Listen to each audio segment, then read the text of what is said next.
Muy bien, pues parece que ya estamos grabando. Como les comenté, la clase del día de hoy va a ser de generalidades. Voy a compartir la pantalla y vamos a ver la epidemiología, las generalidades. Este es el aviso de privacidad. Y bueno, vamos a iniciar. Entonces, primero que nada, pues hay que definir qué es la oncología, ¿no? La mayor parte de ustedes ya tienen el concepto muy claro de qué es la oncología, pero realmente no siempre es tan fácil dar una definición como exacta de qué es la oncología como tal. Básicamente es la ciencia que estudia los tumores. Y bueno, el origen de la palabra pues puede ser del griego oncos, que es tumor.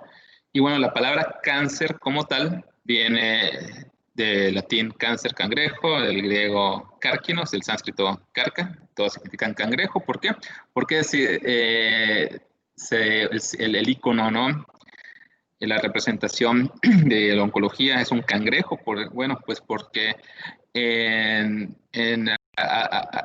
a principios de la historia, ¿no? Pues que no había como tal un microscopio para saber si un tumor era benigno o maligno, pues todos los tumores que iban se dejaban a evolución, si no se operaban, ¿no? Si no se quitaban de alguna forma con alguna técnica quirúrgica de ese tiempo, pues se volvían tumores pétreos, tumores duros, que en ese tiempo lo asociaron a que parecía un cangrejo. Y bueno, por eso el origen de esta palabra, por eso la relación con los cangrejos y la parte y el símbolo de la oncología, ¿no? Ahora, si bien ya sabemos que es una formación de tejido, que es un tumor, hay que tener ciertas definiciones, hay que saber ciertas definiciones que normalmente vamos a ir leyendo en la bibliografía y que a veces nos pueden ir confundiendo o a veces no lo leemos y tal vez no lo tomemos tanta importancia, pero bueno, es algo que frecuentemente lo vamos a ir viendo en los reportes de patología, sobre todo en la parte, en la bibliografía actual, ¿no? Primero que nada, neoplasia. La neoplasia es la formación de tejido actual. Esa es su definición como tal. Sin embargo, actualmente cuando hablamos de neoplasias, por lo general hablamos siempre de neoplasias malignas, pero la definición como tal es una formación de un tejido nuevo. ¿Pueden haber neoplasias benignas? Seguro que sí. Nada más tener en cuenta que esa es la definición oficial, ¿no? También tenemos las displasias, la metaplasia, la hiperplasia, que esas tres van a representar alteraciones en la forma estructural, ¿sí? En la forma de la localización de los diferentes tejidos. Y bueno, si bien no representan como tal neoplasias malignas, pues también hay que tener en cuenta en qué se refieren. Y bueno, muchas veces las displasias, las metaplasias y las hiperplasias son lesiones precursoras de una neoplasia que puede ser maligna si no se hace algún tratamiento o alguna intervención. No hay una definición como tal, es difícil encontrar una definición como tal de oncología, de que es un tumor maligno. Aquí tenemos una de Sir Rupert Willis, esa pueden ver la bibliografía, es el Robinson, seguramente la habrán leído. Sí, es una de las más aceptables, es una que se sigue usando. ¿Qué son los tumores malignos? Es una masa normal de tejido cuyo crecimiento excede y está descoordinado con el de los tejidos normales y persiste de la misma forma excesiva después de cesar los estímulos que desencadenan el cambio. Entonces, en esta definición tenemos tres puntos clave, ¿no? El primero es que es un crecimiento descontrolado, un crecimiento que va a exceder que no tiene un control, que no le importan los tejidos vecinos y tiene la capacidad de invadir otros órganos y generar metástasis. Los tumores benignos no tienen ni la capacidad de invadir otros órganos ni generan metástasis. Y algo muy importante, algo que también le da la característica a los tumores malignos, es que es persistente. ¿Se cura el cáncer? Es una pregunta muy difícil, ¿sí? Es difícil decir sí, es difícil decir no. Es muy polémico. Probablemente una paciente que tenga un cáncer de mama, etapa clínica, bueno, de 2 centímetros, que tenga ciertas características en la patología, se le da un tratamiento adecuado. Puede ser que de 100 pacientes, tal vez en 20 años, 85 o 90 van a estar libres de enfermedad o van a ser vivas, pero va a haber un pequeño porcentaje que va a persistir la enfermedad, inclusive después de 20, 30 años puede haber una recaída en un pequeño porcentaje de pacientes con cáncer en etapas tempranas, específicamente el de mama, ¿no? Entonces, es un poco difícil definir si se puede curar o no se puede curar, pero lo que sabemos es que es persistente, ¿no? Pacientes que tienen metástasis, le damos un tratamiento de quimioterapia, se hace una cirugía, se quitan los tumores que hay en el hígado de forma quirúrgica, en la pelvis, en el colon, pero aún así va a persistir. Por eso es una enfermedad difícil, es una enfermedad difícil de tratar, es una enfermedad que me puede dar miedo por este tipo de características, ¿no?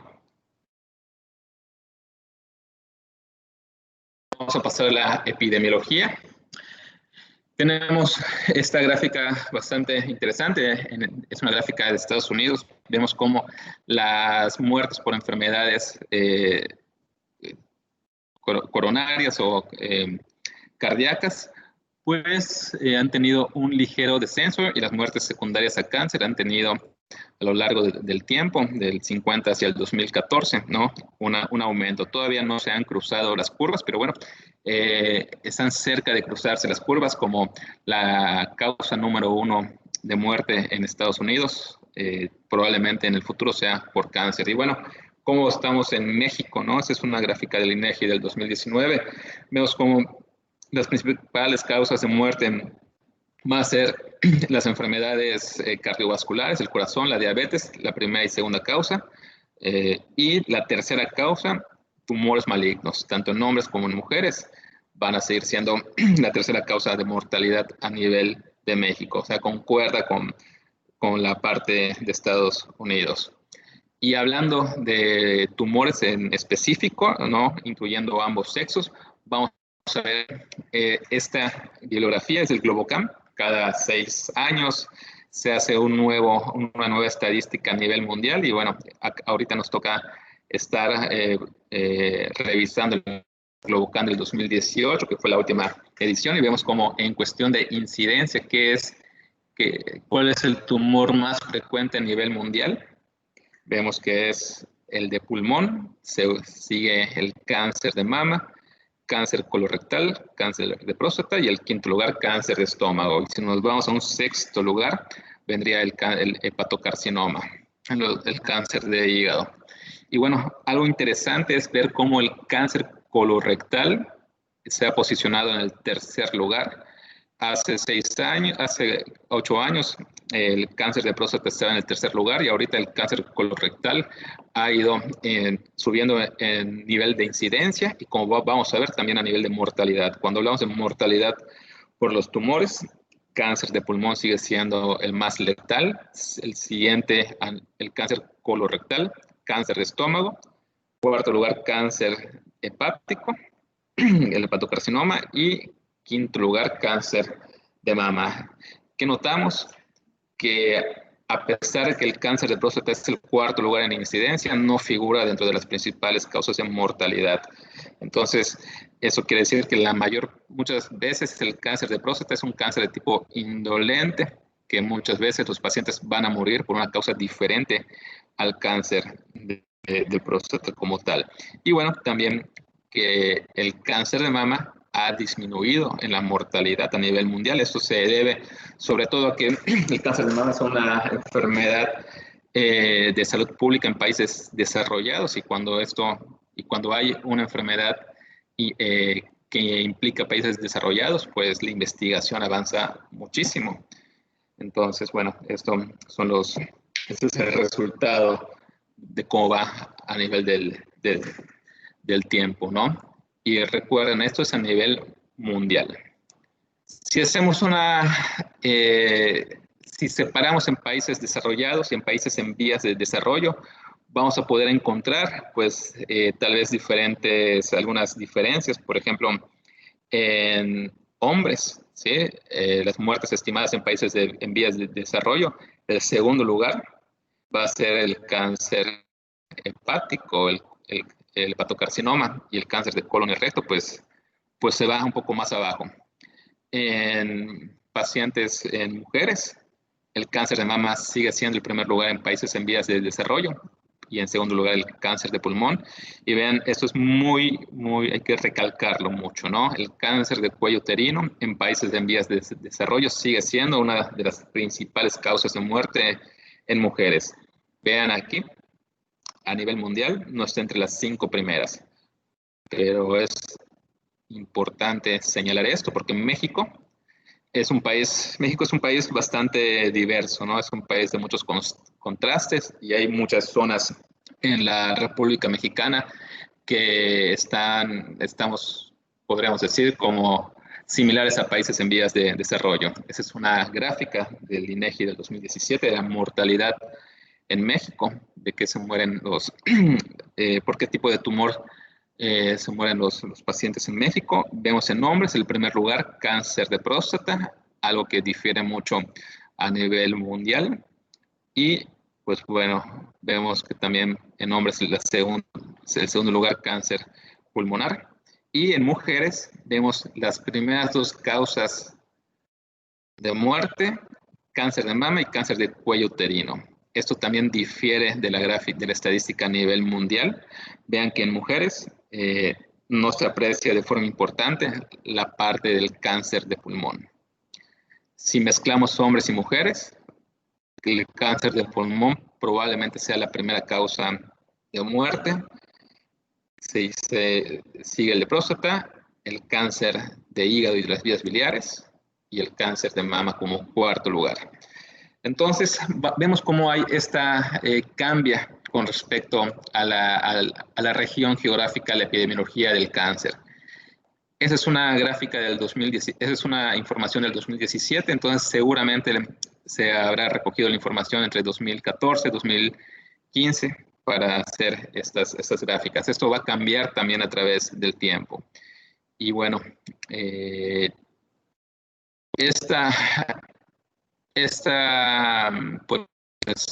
primera causa de muerte, porque es cáncer de pulmón a nivel México, personalmente yo lo pondría en duda, pero bueno, son datos oficiales que digo, es muy difícil rebatirlos, pero bueno, en la clase de pulmón vamos a ver por qué pondría yo en duda que sea la primera causa de muerte en mexicanos. Sin embargo, pues hay que tenerlo en cuenta porque son fuentes oficiales.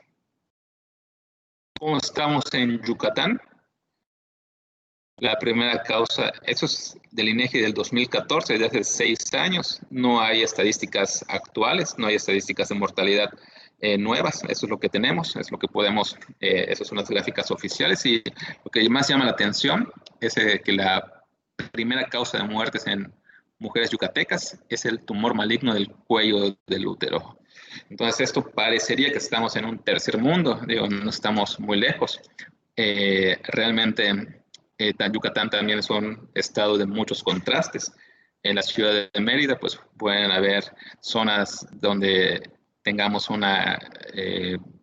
donde haya una calidad de atención médica excelente, de primer mundo, pero bueno, en el interior del estado es totalmente lo contrario. Entonces, tenemos que la causa principal de muerte en mujeres en Yucatán es una enfermedad que se puede hacer detección oportuna, que probablemente sea prevenible con la vacuna y que en etapas tempranas, con un Papá Nicolau que es barato, que es sencillo de hacer, no se está haciendo, no es una promoción adecuada y ese es el resultado, ¿no? Que en Yucatán tengamos una enfermedad de tercer mundo como primera causa de mortalidad en mujeres.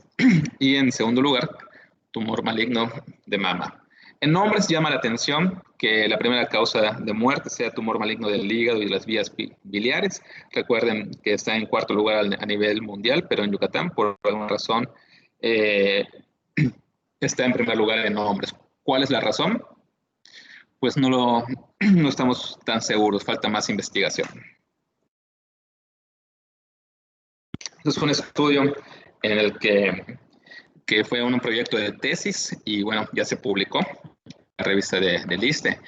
Este es un estudio de localizaciones más frecuentes en Yucatán, donde juntamos al Hospital Orán con el Hospital Regional del ISSSTE.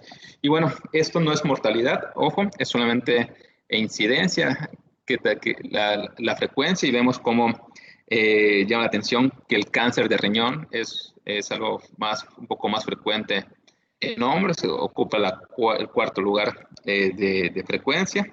Y bueno, en mujeres el cáncer de endometrio, cáncer de tiroides, es también figura, superando al cáncer colorectal, superando el cáncer renal inclusive.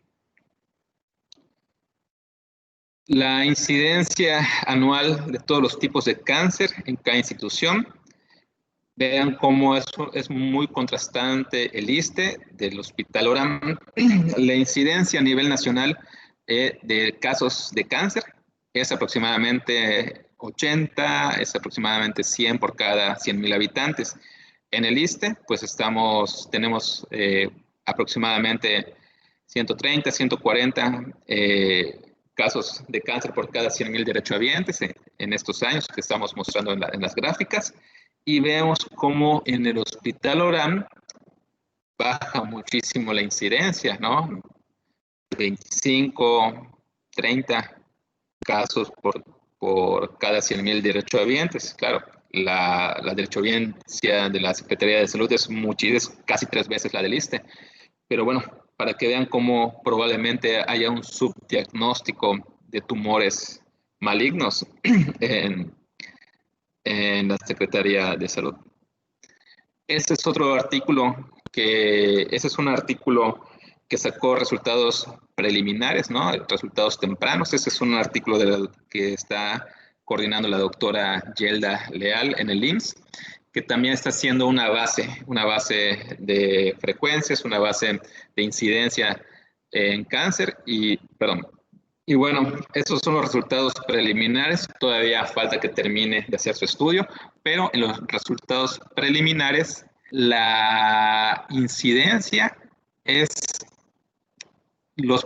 mínimo los primeros 5 tumores está igualita a esta que hicimos en hombres y en mujeres. Es algo muy, muy similar en el IMSS. Entonces, probablemente en Yucatán también se pueda manejar un poco, algunas diferencias, el tipo de cáncer que predomina en la región.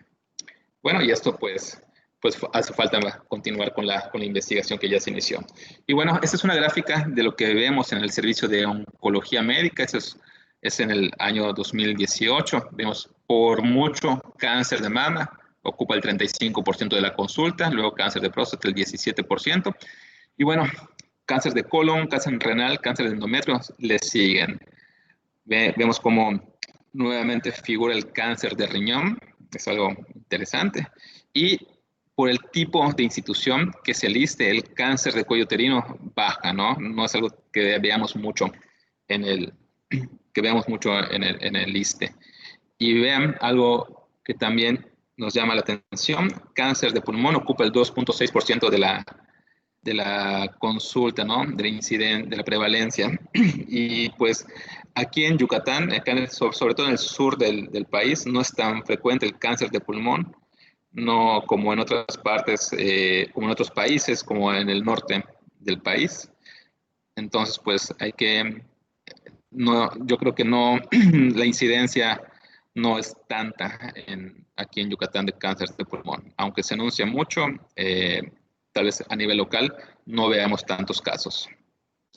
Esas son las tendencias en pronóstico en Estados Unidos. Vean cómo la mayor parte, o sea, en un periodo del 70 aproximadamente al 2007, ¿sí? En un periodo casi de 30 años, como la mayor parte de los tumores ha mejorado la sobrevida global, ¿no? Han mejorado su pronóstico, han mejorado el control de las enfermedades. Hay algunos casos en que, si bien no hay un estancamiento, como el cáncer de útero, o sea, del cuello, perdón, del cuerpo uterino, el cáncer de cuello uterino, pero en la mayor parte de los tumores vemos una mejoría. Aquí también vemos algunos, dos ejemplos muy claros, sobre todo en las gráficas de abajo, que se ajusta a los años, cómo la mortalidad y la incidencia han ido disminuyendo en algunas enfermedades. Eso lo vemos muy claro en estas gráficas, por ejemplo, en la leucemia amiloide crónica, cómo la mortalidad disminuyó radicalmente a través del tiempo y, bueno, con los nuevos avances. Pero también tenemos otro tipo de tumores, por ejemplo, el cáncer de pulmón, que a pesar del tiempo, pues la mortalidad no disminuye como quisiéramos, ¿no?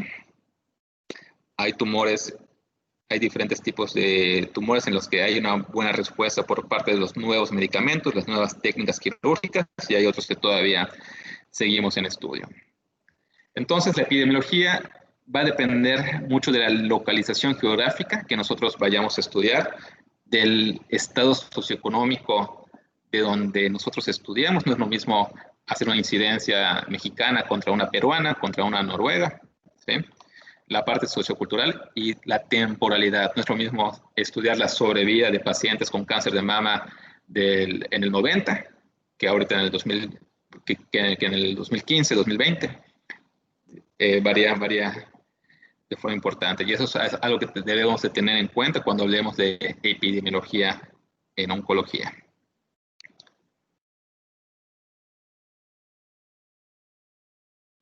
Los factores de riesgo, recuerden que un factor de riesgo no es igual a una causalidad. El más común, tabaquismo, ¿sí?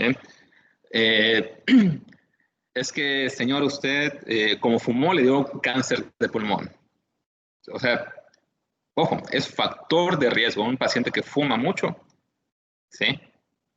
Tiene un factor de riesgo importante para cáncer de pulmón, pero no es causal, ¿sí?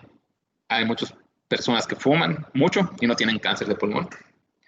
Entonces, eso hay que manejarlo con mucho cuidado, ¿sí? Pacientes que llegan a la consulta con cáncer, hacerlos sentir culpables, pues ya con el diagnóstico les pesa mucho. Son diagnósticos muy delicados. No creo que valga la pena echar culpas. No creo que valga la pena señalar de forma pues puntual que por algún factor de riesgo le dio el cáncer. Recuerden, son factores de riesgo: tabaquismo, alcoholismo, alimentación, enfermedades, tratamientos médicos, ocupación, contaminación. Hay muchos factores de riesgo que vamos a ir viendo con cada enfermedad. Vamos a ir analizándolo con cada enfermedad. Recuerden que cuando hablamos de factores de riesgo se asocia al carcinógeno, ¿no? ¿Qué es un carcinógeno? Es un agente capaz de incrementar la incidencia de neoplasias malignas, reducir su latencia o incrementar su severidad o multiplicidad. Entonces, los carcinógenos, hay algunas, pues, clasificaciones. La que más se usa es esta de la Agencia Internacional para la Investigación del Cáncer. Y bueno, son diferentes tipos. Cuando vemos en el PLM, ¿no? En los diccionarios médicos, perdón, en los diccionarios de medicamentos, que es un carcinógeno tipo 1, tipo 2A, pues bueno, se basan en esta clasificación de la IARC, ¿no? En que dependiendo de la evidencia que tengamos, se clasifica, ¿sí? En qué tipo según el nivel de evidencia, clasificamos en el grupo 1, 2A, 2B. Definitivamente el grupo 1 es el que donde más evidencia tenemos que las sustancias son carcinógenas para los humanos. El grupo 3, pues son las no clasificables, etcétera. Todo es dependiendo de la evidencia. Y bueno, esa es una gráfica que me llamó la atención porque dice que es esto la escena, ¿no? De acuerdo a esta agencia de investigación. En algunas bibliografías dicen que hasta las señales de celular son posibles carcinógenos. Eso también lo vamos a ver en las clases. Las papas fritas, ¿no? Por el tipo con que sea frito, es posible carcinógeno. Un exceso de pan, el exceso de carnes rojas o embutidos también se relaciona con cáncer de colon y de estómago, el consumo excesivo de alcohol. Y bueno, también inclusive se ha propuesto, ¿no? que el consumo excesivo de café se puede relacionar con un cáncer. Lo vamos a ir viendo. Mi consejo es que cuando hablemos de dieta, de alimentación y cáncer, ustedes deben de ser muy críticos, deben saber de dónde sale esa información. ¿Por qué? Porque esta gráfica me dice que el vino es un carcinógeno. ¿Por qué esa gráfica me dice que la carne roja es un carcinógeno? ¿En qué se basa? Hay que ser muy críticos al hacer esto. ¿Por qué? Porque la alimentación es una de las preguntas más frecuentes a la hora de la consulta oncológica. Doctores que me dijeron que si como carne roja, si como carne de cerdo, si como carne de puerco, el tumor va a crecer. Si como leche, azúcar, café, el tumor crece. ¿Es verdad? No, pues claro que no. Pero es algo que... y esto es una pregunta que lo dice pacientes de todo tipo de nivel sociocultural, socioeconómico. No está restringido a algún nivel socioeconómico. La mayor parte de los pacientes, independientemente de su nivel de educación, lo van a preguntar. Pero hay que ser muy críticos, ¿no? Saber de dónde salen esos datos. La mayor parte salen de estudios retrospectivos. Hay estudios retrospectivos con buena evidencia, hay otros que no tienen tan buena evidencia. Entonces, antes de alarmar a un paciente o de decir que un alimento causa cáncer, hay que checarlo bien, ¿no? De dónde sale la información. La etiología, ¿por qué? ¿Por qué una célula se convierte en carcinógena? Hay dos formas, ¿no? De entrada tenemos que saber que todo el cáncer es genético. Una alteración genética hace que una célula se replique de forma inadecuada, ya sea una alteración genética o un conjunto de alteraciones genéticas hacen que esa célula se replique de forma inadecuada y tenga un descontrol en su crecimiento, ¿no? Y estas alteraciones genéticas pueden ser esporádicas, que es lo más frecuente, ¿no? Que son alteraciones genéticas de nuevo, no heredadas. ¿Y por qué una célula tiene esta alteración genética? Hay muchas teorías. Una de las más frecuentes es la inflamación crónica, es de las más aceptadas. Radiación, infección, toxinas, medicamentos, dieta, ¿sí? Hay muchas etiologías. Un paciente que está fumando tiene una inflamación crónica por los carcinógenos y esa inflamación crónica hace alteraciones genéticas en las células. Es muy, es hasta cierto punto lógico, o sea, es una teoría bastante buena. Pero pacientes con cáncer de mama, ¿por qué? No hay una inflamación crónica. Es un poco más difícil de saber, ¿no? Por ejemplo, infecciosos, el más frecuente, la infección crónica por el virus del papiloma humano es muy bien conocido que causa una tendencia a tener displasias de bajo grado, grado intermedio, alto grado y sigue evolucionando a un cáncer. Entonces, hay que tener en cuenta. Y bueno, también tenemos la parte hereditaria, ¿sí? Cuando una persona ya nace con esa alteración genética. Y eso ocurre en menos del 5% de todas las neoplasias. En México tal vez es menos, porque no es difícil estudiar el cáncer hereditario. Necesitamos secuenciaciones genéticas, necesitamos estudios genéticos que llegan a ser caros y no siempre son accesibles a la mayor parte de los pacientes.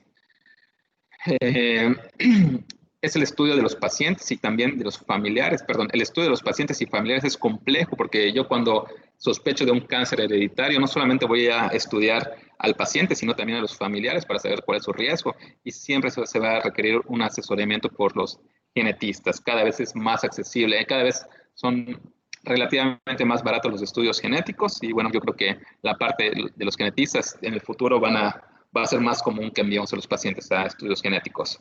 Los resultados de los estudios son muy difíciles. Pueden haber mutaciones de riesgo. El más conocido, que vamos a hablar en cáncer de mama, el BRCA1, BRCA2, ¿no?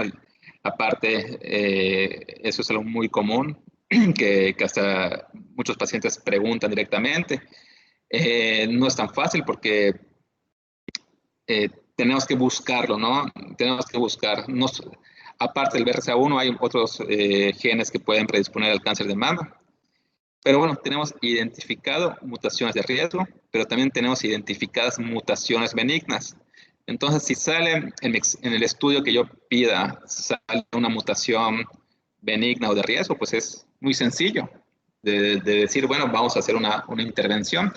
Pero algo que también nos puede salir en los estudios genéticos es las mutaciones de significado incierto. Esto quiere decir que son mutaciones que no conocemos su resultado final. Puede ser que la paciente nos llegue con un estudio del BRCA1, BRCA2, pero el tipo de mutación que sale es de significado incierto. Es muy difícil de determinar las conductas. Por eso es necesario siempre, cuando hablamos de cáncer hereditario, un asesoramiento genético por un genetista, por un profesional en esto.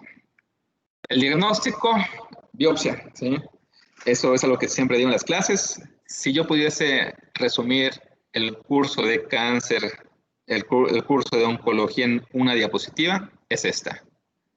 ¿Cómo sé que un paciente tiene cáncer? Con biopsia. Por favor, cuando ustedes sospechen de una masa tumoral, palpen una masa tumoral, hay que hacer biopsia. ¿Por qué? Porque el resultado de la patología es el que más me va a decir, bueno, esto sí es un cáncer. No es un cáncer maligno, o sea, es una neoplasia maligna. ¿Sí?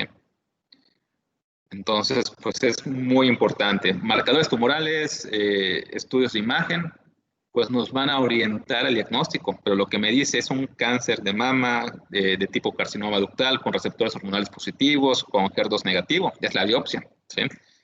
Entonces, en medicina no hay nada ni al 0% ni nada al 100%, pero en oncología la mayor parte de los pacientes van a requerir una biopsia. Tal vez no el 100%, pero sí el 98%.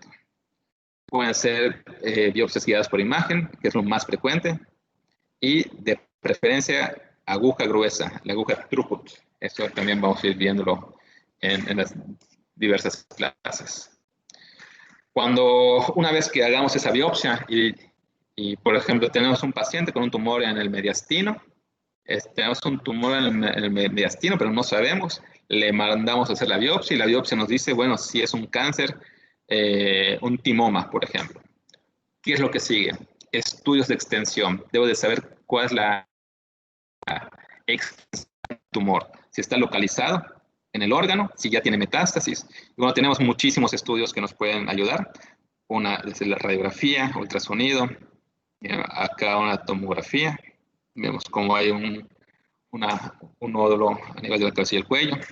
Las endoscopías, panendoscopía, colonoscopía, que nos pueden mostrar visualmente el tumor. Actualmente los estudios de fusión del PET, la tomografía por emisión de positrón con la tomografía, que es el PET-CT. Los gamagramas óseos, que nos van a servir para detectar lesiones óseas. Y bueno, una vez que ya tengamos el diagnóstico, que ya tengamos la extensión de la enfermedad, ¿qué es lo que sigue? Estadificar al paciente, ¿no? Esto nos sirve mucho porque nos va a orientar al tratamiento, ¿sí? No es lo mismo tratar a un paciente con un cáncer de mama en etapa clínica 1 que un paciente con un cáncer de mama en etapa clínica 3. Por eso es muy importante los estudios de extensión para la estadificación. Y bueno, usamos diferentes sistemas de tipificación. El más frecuente, TNM, ¿no? Tumor, T de tumor, N de nodes, ganglios, M de metástasis. Eso es lo que más usamos para la etapificación, pero también, bueno, en términos generales, etapas clínicas 1 y 2 son tempranas, 3 localmente avanzada y la etapa clínica 4 metastásica. Tenemos un sistema de etapificación para el cáncer de mama, que bueno, eso no se lo tienen que aprender, pero bueno, saber cómo se clasifica. Y dependiendo del TNM, bueno, si es, no sé, si es T2N1, ya tenemos etapa clínica 2B. Todo eso está en las guías. Les repito, no es necesario aprendérselas, pero bueno, hay que saber cómo se estadifica, ¿no? Y bueno, tenemos una etapificación de cáncer de colon, que tal vez llegue a ser más sencilla que la de cáncer de mama. Para los tumores ginecológicos usamos la clasificación de la FIGO, que es la Federación Internacional de Ginecobstetricia por sus siglas en francés. Igual nos van a dar etapas clínicas de la 1 a la 4. Y también en algunos tumores, cuando son localizados, no hablamos de una etapificación con TNM o con FIGO, sino hablamos de riesgo bajo, intermedio, alto, muy alto, por ejemplo, el cáncer de próstata y el cáncer de tiroides. Y una vez que tengamos pues el reporte de patología, los estudios de extensión, que tengamos la estadificación, la decisión del tratamiento debe ser en equipo, eso sería lo ideal, ¿no? Un tratamiento integral en oncología. Son los pilares de tratamiento: quimioterapia, cirugía oncológica, radioterapia. Y hace poco, el año pasado, me invitaron a una plática que me llamó mucho la atención del título, ¿no? Decía, radiología intervencionista, el cuarto pilar de tratamiento oncológico. Me llamó mucho la atención porque algo que es de reconocerse es que cada vez hay muchos tratamientos de mínima invasión, hay muchos tratamientos en los que necesitamos un radiólogo intervencionista y cada vez toma mayor auge, mayor importancia la radiología intervencionista, ¿no? Esto no es un oncólogo como tal quien da tratamiento, sino es un radiólogo formado en intervención. Y bueno, yo creo que si bien ahorita no podemos hablar de que es un pilar del tratamiento, seguramente en el futuro va a estar, si lo vamos a poder, la radiología intervencionista va a ser, pues seguramente sí va a ser considerada. La cirugía nos ayuda, pues, de entrada al diagnóstico, ¿no? Normalmente los cirujanos son los que toman la biopsia para decir, bueno, si es un tumor o, bueno, no es un tumor.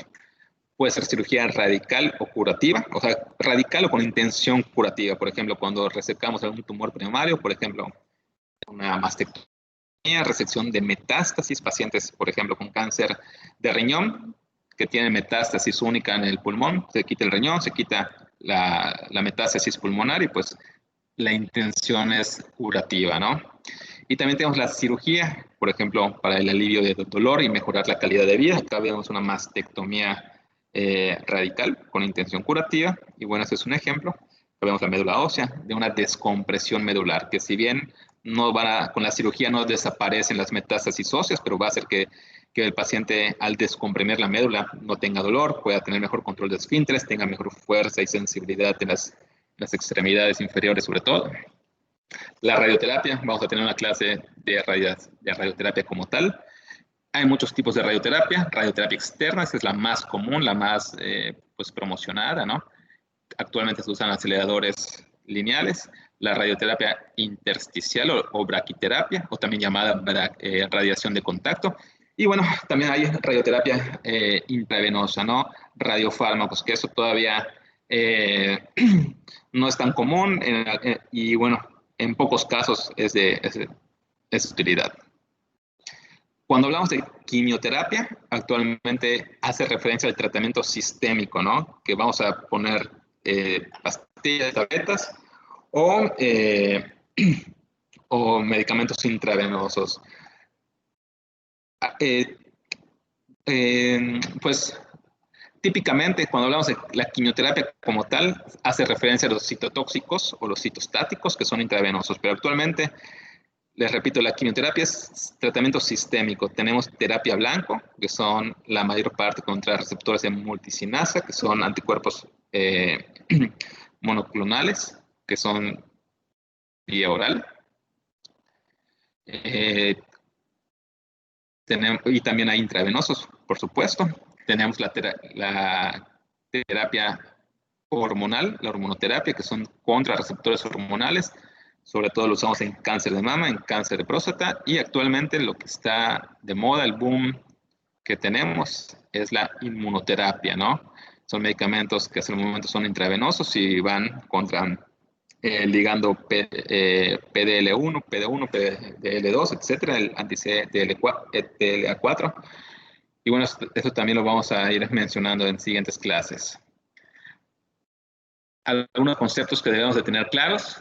¿Qué es la neoadjuvancia? La neoadjuvancia es cuando damos un tratamiento de quimioterapia previo a la cirugía, con la intención de disminuir el tamaño tumoral, con la intención de evaluar la respuesta al tratamiento in vivo. Y bueno, se aplica por un tiempo limitado. Después de dar una neoadjuvancia, enviamos al tratamiento quirúrgico. Entonces, neoadjuvancia es quimioterapia previo a la cirugía. ¿Y qué es la adjuvancia? Es cuando damos la quimioterapia posterior a la cirugía, ¿sí? Después de una cirugía de resección total, se aplica igual por un tiempo limitado la quimioterapia.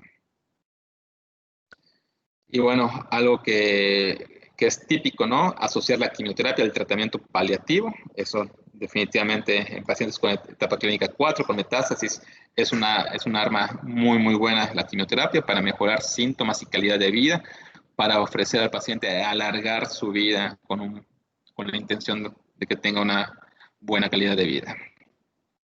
La quimioterapia tiene efectos tóxicos, así le llamamos, toxicidades, que son no hematológicas, náusea, vómito, algo neuropatía, mucositis, y bueno, los hematológicos, neutropenia, leucopenias, plaquetopenias. Los esquemas de quimioterapia de tumores sólidos, los que dan los oncólogos médicos, más que nada, la parte no hematológica es la que se presenta más. Y pues las terapias de quimioterapia de pacientes con tumores hematológicos presentan mucho más neutropenias, leucopenias, etcétera. Tenemos factores pronósticos. Hay muchos factores dependiendo del tipo de cáncer, dependiendo la histología, dependiendo la inmunohistoquímica, dependiendo el perfil genético, si hay o no hay ganglios afectados, si el paciente tiene accesibilidad a ciertos tratamientos. Todo o sea, hay muchos factores, pero hay muchos factores dependiendo del cáncer y dependiendo de la parte de accesibilidad del tratamiento. Pero uno de los factores más importantes es el estado funcional del paciente. Eso aplica para todos los tumores. No es lo mismo una paciente con un cáncer de mama etapa clínica 4 que llega al consultorio caminando, asintomática, que una paciente con cáncer de mama estadio clínico 4 que llega al consultorio en silla de ruedas con mucho dolor. Sí, el estado funcional importa mucho en el pronóstico. ¿Cómo medimos ese estado funcional? Es de una manera subjetiva. Utilizamos la escala ECOG, que es la escala del Grupo Oncológico Cooperativo del Este de Estados Unidos. Y bueno, la escala ECOG va del 0 al 5. 0 es un paciente asintomático y 5 es un paciente muerto. También utilizamos la escala de Karnofsky, que va del 100% al 0%, igual 100% normal y 0% igual es un paciente muerto. El que más usamos es la escala ECOG, es la que más la ponemos en la mayor parte de las notas de oncología.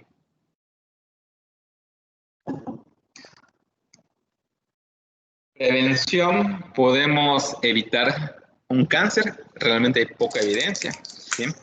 Hay muy poca evidencia. Probablemente si hacemos test genéticos y tenemos una buena evidencia de que una mujer tiene una alteración en BRCA1 que predisponga a cáncer, tal vez como prevención podemos hacer una mastectomía, una histerectomía, pero esos son grupos muy reducidos.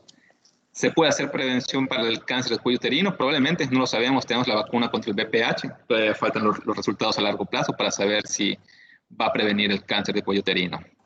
Y bueno, algo importante es que las cirugías profilácticas sin factores hereditarios, sin un buen test, sin una buena asesoramiento genético, no está recomendado. ¿Qué es lo que más hacemos en oncología? Detección oportuna. Es efectiva en algunos tumores, pero no para toda la población, no para la población en general. Cáncer de mama, la mastografía hace que detectemos de forma oportuna tumores, cáncer de cuello uterino, el Papa Nicolau, las colonoscopías en cáncer de colon, cáncer de pulmón, cáncer de próstata. Esto vamos a ir a ver, en cada tema vamos a ir viendo las diferentes detecciones oportunas, los diferentes tamizajes para que valen la pena. ¿Cómo estamos con el COVID-19, no? ¿Cómo se comportan los pacientes con cáncer? Hay un mayor riesgo de infección y hay una mayor mortalidad. Y no solamente es en pacientes en tratamiento activo, sino también en pacientes que ya tuvieron remisión, aunque sean en vigilancia. Se ha observado mayor riesgo de infección y también una mortalidad mayor a la de la población en general. Y bueno, el mayor riesgo de mortalidad y severidad de los síntomas es en pacientes con neoplasias hematológicas.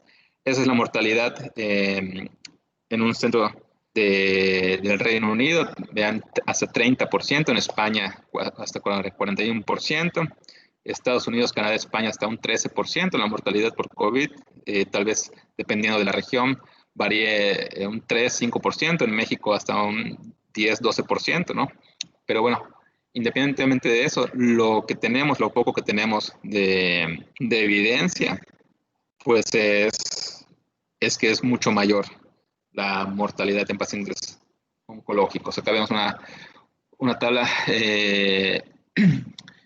que nos habla en estos dos, en la figura A y en la figura B, de mortalidad, y acá en la figura C y en la figura D, de tasa de pacientes hospitalizados críticos. Y bueno, vemos como la mayor parte de los pacientes que tienen una mortalidad, los colores azules son tumores sólidos y los colores rojos son tumores hematológicos. Y vemos que la mortalidad es similar, ligeramente mayor en los tumores hematológicos, ¿sí? Pero en la mayor parte de los grupos es mayor a la media nacional o a la media mundial en relación a la mortalidad. Perdón. Inclusive en pacientes que están en remisión o no tienen evidencia de la enfermedad, tanto en tumores sólidos como en tumores malignos, vemos como la tasa de mortalidad y la tasa de severidad de los síntomas es mayor a la de la media de la población general. Entonces, ese tipo de pacientes son pacientes que tienen un mayor riesgo de infección por COVID. Ahora que vienen las vacunas, la pregunta que nos están iniciando a hacer los pacientes es seguro que se vacunen pacientes con cáncer que estén en tratamiento activo, con quimioterapia, inmunoterapia, etcétera. La respuesta es que sí se recomienda vacunar.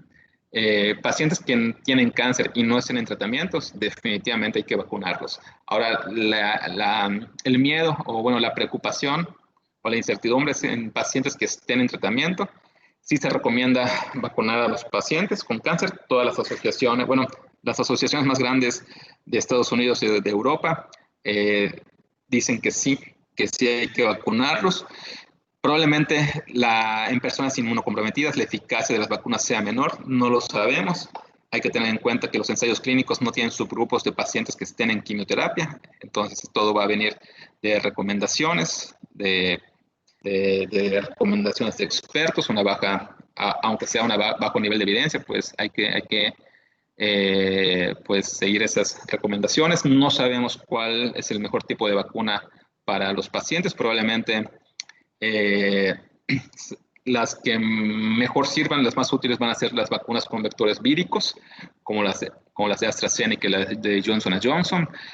Probablemente las vacunas con mRNA tengan teóricamente algunos problemas, pero bueno, no sabemos. Pero al fin y al cabo, la recomendación es sí vacunar a los pacientes con cáncer y tratamiento.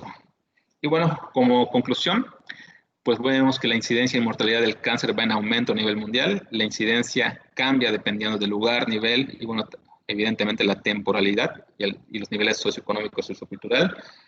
El cáncer, hay que recordar que no es solamente una entidad, sino es un grupo de enfermedades de distinto comportamiento. Para un diagnóstico es necesario tomar la biopsia, la mayor parte de los pacientes.